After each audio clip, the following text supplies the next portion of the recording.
Wow, ang ganda guys. Waig. Dito kami kakain ng pananghalian. Tignan niyo naman guys ang view. Ay, wow. Ang linaw ng tubig. Maraming isda siguro dito. Next ay sasaupan namin ito guys. Talagang may mga hidden beauty ang tubo. Ang tubo guys. Tignan nyo naman. Tatlong ilog yung nilakbay namin para lang makarating dito guys. Tapos yung sa taas ay may water. Malinis na tubig. Galing sa taas ng bundok. Titignan natin guys. Oh, ayan. Oh, waterfalls. Ayan guys.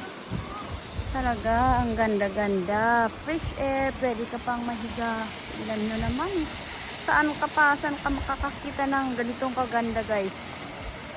Dito to sa Suko. Wow, so amazing talaga.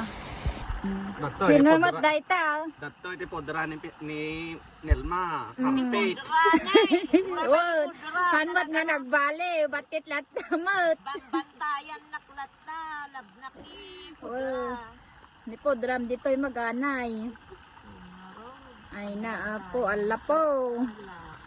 Ni, binumlad samot ni kabagis mo. Ngayon mo namot nga na asinan, ayan nan.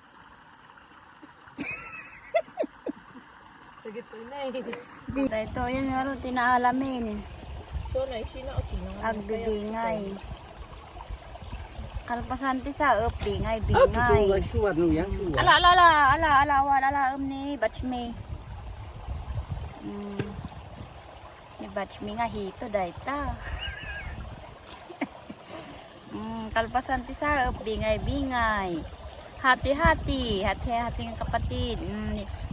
Nililinisan na namin at pagkatapos malinis Pilido ko yun. iloloto na at kakain na. Charan!